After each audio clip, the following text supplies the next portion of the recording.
So, we're back. It's been a little bit, but after some technical difficulties, I got the right equipment, and now we can launch. And what better way to launch, because there's so much going on in the NFL world. Yes, the Eagles lost. I'll be talking about that in the next take, which you don't want to miss out on. And, some other teams lost out there too. But I had to bring in a good friend of the show, my man, Glenn Pratt. How you doing, my man? Oh man, Joffey, I'm doing real good, man. It's always good to be back on. I'm always looking to call it how I see it. With all that's going on, man, I got a lot to say. So no, for sure, and that's why. And that's why I got you here. I mean, as many can see on the screen and see on the top of your head, we're gonna talk some Steelers because there's been a lot going on in that team and that organization, especially in the last couple of days. But G, I mean, being the Steelers fan as you are, I couldn't think of a better person to talk about the Steelers than with you. So, as we come back, I wanted to first ask you, G, how do you feel about how the game unfolded against the Texans? I knew it was going to be tough from the rip. I know their defense was what it was, but I thought that if we could hold their offense down and Stroud would give us a couple of, generous turnovers, then he was trying to hook us up. Right. He was trying. I know. And just, as long as the score stayed where it was, I mean, granted, I was hoping, Warren may pop one. Just something may happen where we needed to keep within a one-score game. No, so for sure. 10-6 in the fourth, 11 minutes, 23 seconds left. Right. It's 10-6. I'm thinking we got a shot. Next thing you know, it's 17-6. Lights out. Yo, the floodgates. There was just right? The floodgates just opened up, bro. Yeah, it stunk, man. Just once the floodgates opened, I knew. Yeah, it was terrible. It looked like they were holding on, but their defense is tenacious, man. Yeah. It's tough to stop. No, it's their. We all see their their rankings and their stats this year. I mean, D'Amico Ryans is definitely a defensive general out there, honestly, because his defensive mind, how he has things set up on their defensive side, their schemes. Will Anderson's really become a top 5 defensive, pass rushing outside guy and stuff, like what he's done out there, and some of their defensive tackle getting that strip and then running it in. It was, their defense is ferocious, honestly, and they're definitely, and we know that motto never changes, bro. Defense wins championships, and that's kind of why, it's important to have a good defense around, especially when your offense, can kind of struggle a little bit with Stroud and stuff. But they made things work, they made things happen, and now that's why they're advancing. And I actually think the Houston Texans might have a really good shot against the Patriots, so keep an eye on that. But they were going up against an offense that's very limited too. You know what I'm saying? For sure. Granted, DK is what he is, and like I said, Warren and Gainwell are weapons, man. They really are. You never know when those guys could pop one. So no, for sure. But very limited. Once they got behind me, there was no way they could come back. No, for sure. I mean, they started to depend on Rodgers, and hopefully some magic was going to happen. But, we saw that one pick happen, and a lot of, they just added more to the floodgates, and just 23 points in the fourth quarter was really brutal and tough Think to watch. of that, dude. It was 10-6. I said, okay, we still got a shot. I know. Like that. Over, bro. No, for real. In the, just like a snap of the fingers, everything just twisted. Was that quick, man. Yeah. I was like, game over. I know, it sucks. It really sucks. But, overall, this type of game and that magnitude and everything involved with that organization, we saw Mike Tomlin, man. That was a big bombshell. I didn't expect it to go down like this, but things did go down like this. So he stepped down and, honestly, G, in one word, how could you, what would you describe this? Okay. I'm good, bro. Listen, Okay. We ain't got a quarterback. Listen, it seemed like Tomlin got through the players and made them play better, made them play hard. Mm-hmm. That's what you want from your head coach. He didn't call plays. Right. You know what I'm saying? People used to ask, like they ask about Sirianni, what does he do? If he gets a team to play good, I'm assuming he sits in on meetings with coordinators. Right. They know what he wants. Now it's up to them to execute it and do what they do. Does he have, autonomy to call timeouts and to know game situations. I'm assuming that's what he's the manager. He is what he is. But we got so many issues, man. I don't care who's coaching the team, Joffey. I swear I don't, bro. I just want somebody who gets them to play hard. But we need a quarterback. We need skilled position players. We could probably tinker with some defense. I mean, we're good. We're not good enough, but Right. we're good. I mean, we got a lot of good. Yeah, I know. It's like, it's good enough to make the playoffs, and that's like what we keep seeing. It seems to be the same And story. barely that. You Yeah. know what I mean? Yeah, it is kind of seeming that way. I mean, and also I guess that's, part of the reason why he feels he needs to step down and take a step back from, the Steelers and stuff. I mean, maybe it's just the split that needs to happen, and sometimes like that happens like, mutually. I mean, it's not like, we know the Steelers for having, coaches and longevity with coaches, including like Bill Cowher and Chuck Noll, like 3 coaches in almost like a 50-year period is really crazy. But like, to see like Mike Tomlin, have his success, but also too, I think like they're 0-7 in the last playoff games and stuff. So Terrible. yeah, I think maybe a change needs to happen. It's also kind of the same change that's going on in Baltimore too. Like, it was owners and organization. Like, sometimes I guess there's a comfortability between the two, but like when things aren't, coming out in results and success the way things are supposed to be, or expected to be, that's where, the split needs to happen. And I guess that's what we're seeing around the NFL as more openings end up happening. Yeah, he has to be held accountable because even towards the end of Ben's career, when he was still good, they were still losing to Garrard. Yeah. David Garrard in Jacksonville. Yeah. They lost to Blake Bortles. I mean, Yeah. we were losing to. I mean, come on, man. Come on, man. So to me, there was some time there where, to me, they definitely underachieved when they had AB, when they had Big Ben. Who was the running back? Yeah, like Mendenhall, Bell, Le'Veon Bell. Le'Veon. I mean, that team had potential, man. I mean, for whatever reason, it just didn't come together when it came time to most important time. You know what I mean? Yeah. So, I mean, like for that, he has to be held accountable. For sure.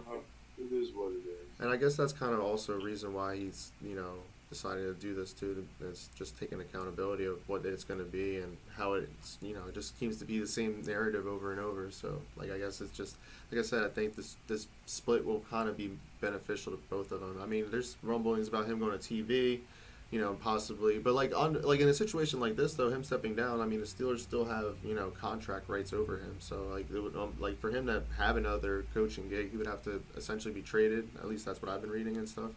So, I mean, we'll see what he ends up doing. So, maybe he needs to. He was making the most of with garbage, bro. I know. See, not garbage. Let me. I don't want to disrespect anybody who makes the NFL, but he had, to me, not very good. They weren't teams that looked like they would really do much. He was getting stuff. He was getting them to the playoffs, man. There's got to be something said for that. No, for sure. He's the coach. No, for sure. They need to bring in players. They don't have the players. I've said many times before, if you don't have the horses, I don't care who the coach is, you're not going to win. No, for sure. I mean, it puts you in the coach's a bad spot. And, I mean, we've seen him in those bad spots in his press conferences and stuff. So, I mean, yeah. I mean, you're absolutely right about that. And players got to execute, too. And that's the big thing that I'll be talking about soon, too. But, so, I mean, without Tomlin there and Rodgers being his age right now and how things turned out, G, like, ready for the reset button here? Like, what do you think? Or to me, it's absolute. When you're absent the quarterback and the head coach, yeah. I mean, at this point in time, I mean, they're the two most important spots, and I guess somehow whoever the coach is, he'll be linked to the quarterback they bring in, whether it be through free agency or the draft. Yeah. You know what I'm saying? It's totally a reset. I mean, we still got decent defense. I mean, like I said, you could probably tinker with that a little bit. Right. You need skill position players. It's definitely, to me, it's been a rebuild every year. Just trying to get what we can.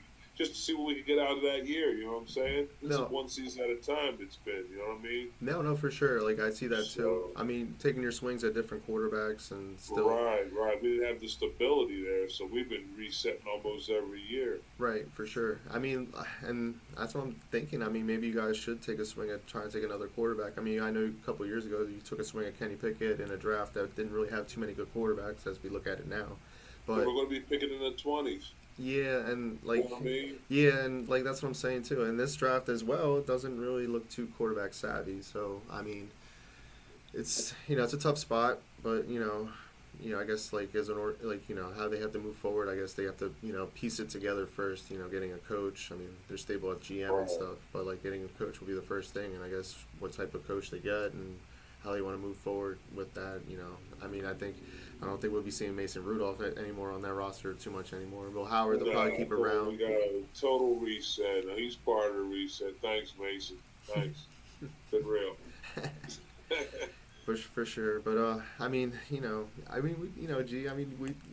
think about the glory days of the Steelers and stuff. I mean, it's gonna be tough, to like go down the line a couple of years to see this type of thing. But I mean, also kind of just like seeing it being like 500 and getting above too. I mean, I would, as a fan, you would rather go through a reset than keep going through this same cycle of football. No, we have to do something. I'd love to find a decent, steady quarterback, give me competent play, and a head coach who gets the best out of the players. I mean, that's basically what I want. I think solid wouldn't be a bad idea for you guys, just because of the defense maybe, but like offensive wise, you have to see like there'd be so much to fix there, and then I don't know, that's what I'm saying. Like, it's hard to tell which direction they might want to go in terms of in terms of the mind of like what the team is. Yeah, well, he's going to be putting it together in his mold when he gets there. As far as I'm concerned, he's working with a clean canvas. Yeah, he's got his work cut out ahead of him. Start everywhere, man. Seriously, no, what for you sure. got, coach? Coach him up. Yeah, for real.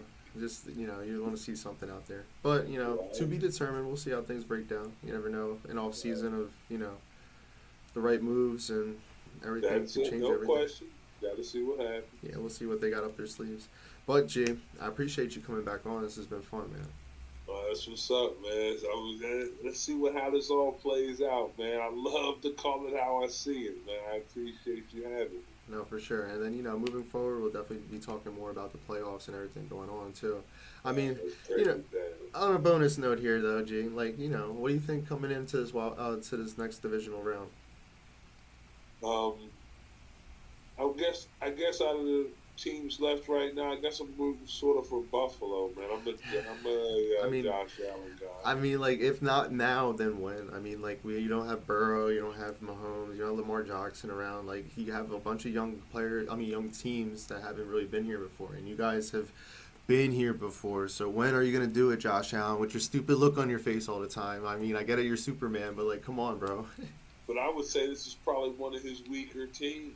For sure, So like in terms of weapons. A little bit more on his. Not that they're weak. I just don't think he has the. I mean, Cook is there. Yeah. But I think somehow it seems as though they're not as formidable as they have been in the past. No, for sure.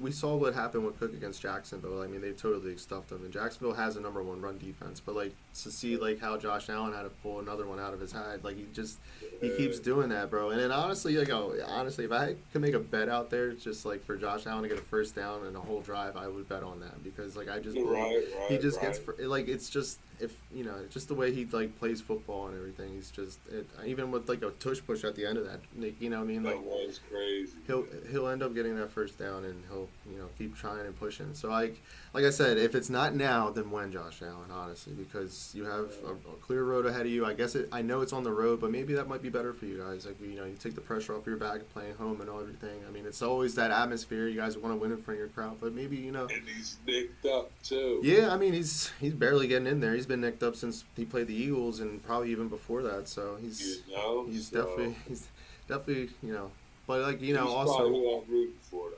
Yeah, for sure. I mean, like it's definitely gonna be interesting to see as they play Denver this weekend, and we'll see how Denver comes out. With Bo Nix playing his like first playoff game and stuff, so it's gonna be interesting to watch and see. Absolutely. But all right. So on another note, G, I appreciate you coming back on. No doubt. Thanks for having me, John. I gotta get back with you, man. Be Awesome. safe. Man. You too, man. Thank you.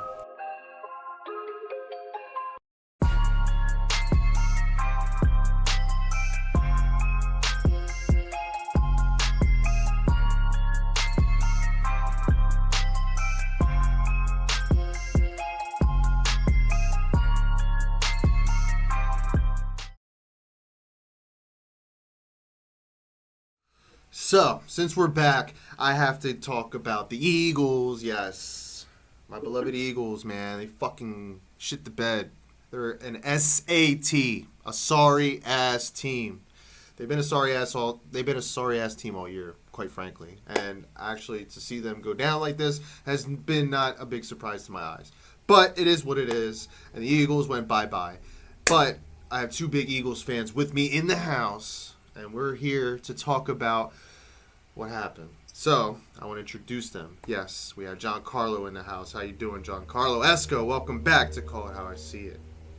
Seen better days. Definitely seen better days, but we all right. We'll be all right. Those better days had a fucking parade and a fucking banner hanging up and shit. So, now where we are losing in the wild card round for the third time in the Nick Sirianni regime is actually, I don't know, doesn't seem too surprising. But, also, I want to give a big welcome to our friend Joe Valo. How are you doing, my friend? I'm doing good, man. You see my boy stepped up in the playoffs. Who's your boy? About to get my nails painted. Oh, no, not that boy. I've been telling you about him for quite a while now. His arm talent is there. I do see a lot of Aaron Rodgers in his game. I'll give him that. Well, that's the first time you're admitting that to me. I mean, I knew he can make these throws. I've been saying he can make these throws. He needs to just make it come into light. But he's still making some mistakes that he can grow and get better at. But I mean, I'm glad you're starting to pass the finger paint. Dude, I mean, he's on it. Like, you see why he's the first round. You see why he was the number one pick in the draft. But I'm saying too, Cam Ward can make these type of throws. Kyler Murray can make these type of throws. That's why they're the number one pick in the draft. Do that shit. He did at one point. But minus all that, we're here to talk about the Eagles, man. We're not here to talk about some maricon with his freaking nails painted and shit. So I'm talking about winners. Oh, winners. Well, he needs to win more than one game, all right? That's what I got to say about him. But back to us losers, Eagles fans. Yes, big egg dropped on our face. Yes. Lost to a crippled handicap team, basically. Lost to, Kyle Shanahan, Mr. I don't like the Eagles, and everybody else involved with that team that still, hates on us. But, yeah, we lost. And the fourth quarter, after, once that play happened with the, Jawan Jennings throwing to Christian McCaffrey and watching Reed Blankenship have one of the worst performances I've ever seen as safety. But, we lost that game, bro. And, things came down to the wire. We did have a final play, which I still don't understand why it was thrown into triple coverage or why there's two guys running the same route in the same area. But, that's part of the reason why we are where we are right now and without an offensive coordinator, which we will talk about. But I want to know what both of you guys have to think about what happened to the Eagles. I want to start with you, Jan Carlo. What do you think? I think we got outcoached. Ooh. To be honest with you, I mean, I like that. It's true. It's part of the reason. Shanahan made the adjustments. I mean, going back to Reed Blankenship, he had probably the worst game of his career, and he picked a great time to do it. Great fucking time to do it. He couldn't cover anybody Sunday. Nope. Offense looked stale as I thought they would with Patu, like he has been all season. That's what it's been all year, bro. It's honestly been that all year. Just the not running Saquon Barkley to the outside, just running him up the gut. I'll get into that in a second too. No Lane Johnson, brutal. But they were still trying to run it to the right side. I don't get it. Like Cam Jurgens, I mean, honestly, I know he made the Pro Bowl, but let's be real. Yeah, I mean, honestly, I know he's been hurt. I mean, I'll give him that, but he hasn't really played that good this year. And Steen hasn't been playing that great. So to see any run play go to the right side, and then you have Fred Johnson in there, who's better at pass blocking than he is at run blocking. It's just like, what are you doing, bro? But sorry to interrupt. I just want to throw that in there. Go ahead. Just the same stale, no motion on passing plays. It's very vanilla, a lot of hitch routes, intermediate type of. It's almost very pedestrian and very vanilla, and there's no Putollo's offense is missionary, bro. It's missionary position. It's called a day.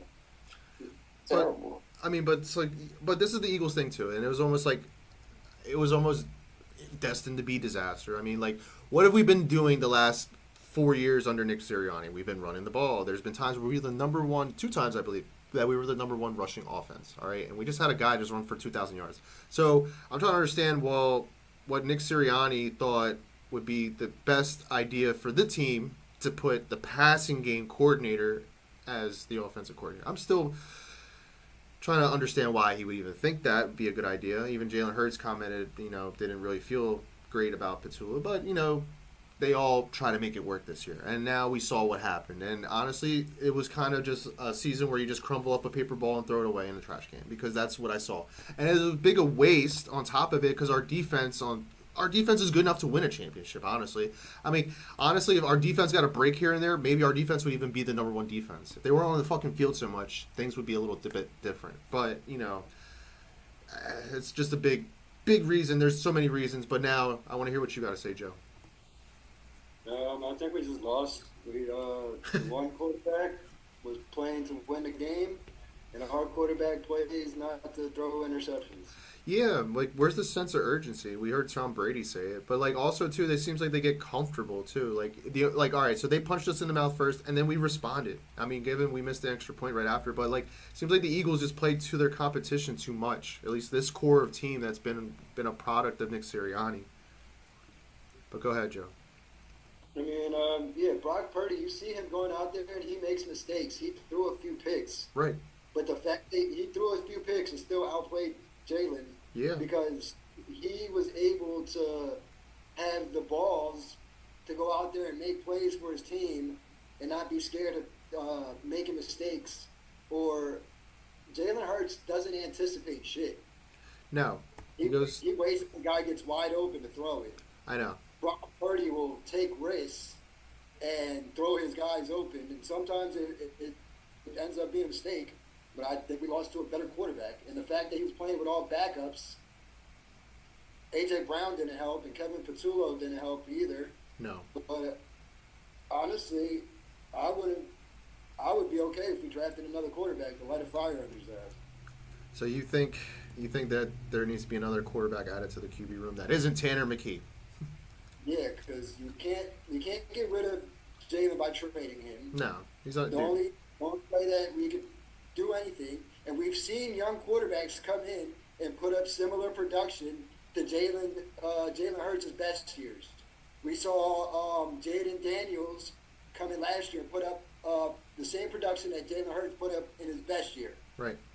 We've seen C.J. Stroud come in the year before that and do it. Bo Nix, Caleb Williams, Drake May, they basically surpassed him this year.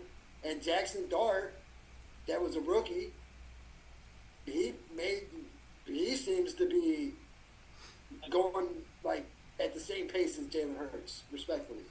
That's true. I mean, even on his best year, they're very mid. Yeah, I mean, yes, the numbers are mid, don't get me wrong. They're not flashy, gaudy numbers. But at the end of the day, too, we have to also look at some of the other sides of things here. I mean, Jalen Hurts has had so many different offensive coordinators. And also, like, maybe these other kids that are coming in, they're in a position with good coaches like Kingsbury, even like Jackson Dart. Kind of started good with Dayball, I mean, that's still to be determined in things. But, like, Caleb Williams getting Ben Johnson now. So, like, even like, all right, so if you look at a scenario like Cam Ward, I mean, this, him and Callahan didn't work out, and then the guy, McCoy, that replaced him didn't work out. So it's all about the system and how the system works around that quarterback. So, I mean, if you have a system that changes every year, like a revolving door, I mean, it's going to be hard. It is. But also, too, what it does do, though, it exposes Jalen Hurts' arm talent and his ability to actually read offense and how plays break down. Like you said, if he's only throwing it to open guys and not really anticipating routes and where to time the ball and stuff, it's bad. Like that throw to Devontae Smith, I watched the breakdown of it. If he would have touched, had a little bit more, the touch on the pass was there. It's just in terms of the angle of where you're placing the ball. And said he made Devontae go reach for it instead of putting it on his numbers, which, we've seen Jalen Hurts do that a lot, not really put the ball on the money, which, comes with that as well. But it's so much to it. I mean, we can also make the argument that Jalen Hurts isn't running the ball enough. So you're not utilizing his skill sets the right way, or even using Saquon Barkley the right way, or just like if you're having a 3rd and 8 and you're running a fucking swing pass that the 49ers can, obviously guess what's happening with fucking Eric Hendricks out there, who actually played very well. I have to give him credit, but it's too predictable. It's become too predictable, and using A.J. Brown as a deep threat is honestly, I think, the reverse order here, because I feel like Devontae should be more the deep threat, which they do give him deep balls, but it seems like he's more of the inside slashing possession receiver on the team, like almost like an Amon-Ra St. Brown to the team. And I don't know, maybe I feel like the roles could switch up a little bit, change the diversity of the plays, and that's what I'm saying. It comes down to the play calling here. I will point the finger at Putollo here because we've seen Jalen Hurts and we've seen this core of team look better with all their offensive coaches. We also know that Sirianni, he's just a fucking clown out there, and he's just a CEO coach. He's not the guy that's going to step in, take the play calling duties, and really fix things as a real coach that has a good mind of football. The way he moves, we've seen it. It's different, but to the higher scale of things here, he chose his friend, all right? He chose his friend to do a job, and his friend didn't do the job. And he didn't want to can his friend until his friend really couldn't handle this job moving forward, honestly. And that's where we are now. So he made the decision to fire him. So now we have a big hole to fill again, and it's going to impact our quarterback, and it's going to change things again. But that's what I want to know. Who do you guys think might be the right guy for this job, honestly? Like, this is, like, our defense is there. We don't need to get rid of Vic Fangio. I just believe it's, like, it's an issue with coaching. And this is what, Jan Carlo was saying, too. Like, Shanahan. But these guys got to execute. But, Joe, I want to start with you. Who do you think could fix the Eagles' offense right now? Honestly, personally, I don't think that a coordinator, Putollo was horrible. Yes. Right? Well, even Brian Johnson, too. Yeah, last year, this wasn't the first year that our passing game was questionable. Last year, A.J. Brown and Jalen Hurts drama and Nick Sirianni drama didn't start this year. It started last year. Right. Because the passing game was horrible last year. And if you guys remember, A.J. Brown and Devontae Smith complained publicly during the regular season about the passing game, and everybody thought that they were talking about Jalen Hurts. But everybody forgets that our passing game was bad last year, too, because he ended up playing good in the NFC Championship game and in the Super Bowl. But we had the same problem last year, and we had the same problem the year before that when we collapsed. I don't think that, like Shady said, I agree 100% with what Shady said, that they can't call certain plays because Jalen Hurts can't execute those plays. So now you're being stuck calling, you can't call a complex route tree, and you can't call a complex scheme. All you can do with Jalen Hurts is run RPOs. You're right. Yeah, you would make very good points there, Joe. Honestly, maybe to an extent, Jalen Hurts just got figured out. Maybe. Putollo was bad, but I feel like there's more to it. There's been other guys here. There's been 4 in the last 4 years. And there's been 4 in the last 4 years for a reason. But that's what I'm saying. Like, Steichen looked good. Steichen basically had Jalen Hurts runner-up as MVP. If he didn't get hurt at that end of the season, maybe he would have won the MVP. So, but also, too, what happens in football, even we're seeing it with Mahomes now, people get figured out. Maybe Jalen Hurts is figured out. It's like, but we see his talent, not being superstar status. He's a good player, but, he's not ever, he doesn't have anything that exceeds anything that's wow factor. We all knew that about him coming in too. But I want to swing it over to you, Jan Carlo. Who do you think would help fix this offense right now? I agree with a lot of what Joe said, but if there's one guy, I'd go with Dable. Yeah. Because his familiarity. Yeah. Already, so it won't be as big of a change. It's still going to be a change regardless. Right. I think thinking about it, I think Mike McDaniel's playbook would be a little too complicated for Jalen Hurts. Yeah, that's true too. I think Kingsbury would be cute for a year, and then he'd stall out kind of like he did in Washington a little bit. No, that's a fair point too. Why can't we find how Buffalo has Joe Brady? Well, all right. So back to Dayball though, who actually helped start Josh Allen up was Dayball. I think that's what helped parlay him into getting the job with the Giants, and then Joe Brady came in after a situation with LSU and it worked out. Well, I believe he bounced around. I think he was with the Panthers first and it didn't work out, and then he ended up over there. But he's ran using if you know how to use your weapons the right way. I think it really helps. And I think Dayball, he had success with Jalen Hurts at Alabama, even though given it was like over a little bit, half over a season to make the play calling with them. But they're familiar. We see them talking with each other on the sideline, being chummy with one another. I think Jalen Hurts would respect him more than he did with Putollo. And I think does that get more out of Jalen Hurts? I think so. I mean, if you're running things to help him better, I think it will run. I think things will run smoother. Maybe Kellen Moore didn't know how to use Jalen Hurts the right way either. I don't know. But I mean, under contract, we still have Jalen Hurts because we're paying him $50 million. But Joe, you're right. They should get another quarterback in there, and I wouldn't mind Mr. Chambliss from Ole Miss. But that's just as a backup role though, because we need to see how things progress with us. But I think we should go ahead. We should get somebody just like we had Carson. Carson, he was doing fine. He got hurt that one year, but a lot of people were surprised when we drafted Jalen Hurts. Right. I think it would be a lot less surprising to draft a quarterback right now than when we drafted Jalen Hurts. I think it could be in the realm of possibilities. I think they're going to look at everything involved here. And, also, too, it wouldn't hurt just because of Jalen Hurts' style of playing that he maybe possibly get hurt, and you have someone that's more than capable of doing that. Because I think we're sold. I'm sold out on Taylor McKee, honestly. I don't see anything wow factor. I don't see a guy that can help bridge a team that's going to success or anything.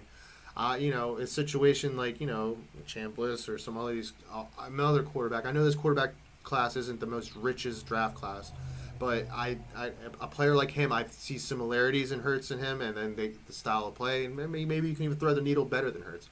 But that's just a wish that I have. But I think another quarterback will be needed, whether it is free agency or I think a young quarterback would definitely help. Light the fire under Jalen Hurts' ass here. So, on a final note of, since we were talking about him, and this person brings a lot of drama to the team since, a player like T.O., I would imagine. But what do you guys think about the Eagles bringing back A.J. Brown? I'll start with you, Jan Carlo. I feel like we're kind of stuck with him because of the dead cap hit. Exacto. If we get rid of him now, it's like $72 million. Even post June 1st, it's still like $18 million. And just think about it, it's 18 or 16 million. We still got Bryce Huff on the books for $16 million. That's brutal. The guy that we just went against. I know, the guy that just made a tackle in the backfield against us. I would hope whoever the next offensive coordinator is, maybe be able to find something there. Mm-hmm. But I don't think we can I think we're with him for another year. Yeah, I think the media wants to push the narrative and add more fuel to the fire with the whole A.J. Brown scenario, but I think at the end of the day, I think we're going to end up keeping him. But what do you think, Joe? I think he gets traded. I don't think he wants to be here anymore. I don't know, dude. I don't know. The thing that he wrote to Quinyon Mitchell, that kind of seemed like a goodbye. Yeah, but then also, his press conference when he did talk to the media, it seemed like he took a lot of accountability, and also seemed like he still wanted to be there too. So, I don't know. He's wishy-washy. He is. I don't know. I almost feel like it's a setup with him sometimes, but I don't know. And I wouldn't be mad if we get rid of him, because the production that he put up this year, he could besides his first year here, you could replace that production. Right. With Smitty. And Jalen Hurts, he got to 1,000 yards receivers this year, right. And it was the quietest 1,000 receiving yard season for both of them that I've seen. I was very surprised when I seen they both had 1,000 yards. I feel like those stats got inflated too, just because of the passing game coordinator. But I think that's part of how things broke down for both of them. Don't get me wrong. I get more happy when Smitty gets it than A.J. Brown personally. Me too. He made more plays this year. I agree, and we saw A.J. Brown have a down year, but I do think it's important that we keep him though, because given the drops and everything, not executing this year, just becoming a distraction, I don't know. I think he does help this team more than a player or players that could possibly be traded or be substituted in the lineup for him. I mean, if you look at it like this, I mean, we're going to be missing out. We might lose Goddard, who had almost 13 touchdowns for us this year, which would be a big hole to fill. If you were to move A.J. Brown, I mean, you would want another, a number 2 receiver and possibly a tight end. So, I don't know. Maybe you could kick the tires with New England, and I don't even want to say a deal like Stephon Diggs or, one of their tight ends. I would hate to say that type of deal. But well, we did the draft compensation. Yeah, I mean, that's true, too. I mean, like I'm saying, a deal for A.J. Brown in terms of cap, it would have to equal out. But compensation and draft would definitely help. But it's just do you really want to eat? You want to eat something for a player that might not fill in right away? That's the biggest question to it. Because, I mean, I don't know, man. This offense still is pretty good on paper. I just think, if you got the right guy. We had the best team, and we had the best on paper. If Jalen Hurts is who Jalen Hurts is supposed to be, we have the best on paper offense in the league, damn near. Yeah. I would say so. But I've been saying this all year. All right, if they show up, they can beat anybody. They can, but they just didn't want to show up. I don't fucking get it, but that's what happened, and it's disappointing. And this is how we stuck a fork in our fucking season. And they're not who we think they are. I mean, we got to start believing what they put out there eventually. Yeah, I know. They're just you hit the nail on the head. Honestly, they are not who we thought they were, and we were waiting for this team to come out, and they just never did. So maybe next year they'll come out. But to lose another wild card series at home, I mean, this is probably the worst playoff loss on his mark for Sirianni. After everyone likes to gloat about how good his resume is and stuff, but we'll see. And let's not forget too, Doug Peterson had success. He brought the Eagles their first Super Bowl, and he got canned. So that's also something that could happen. But, gentlemen, we got to wrap things up, and I appreciate you guys coming on. Sure. Anytime. Until next time, mi amigos. Brought to you by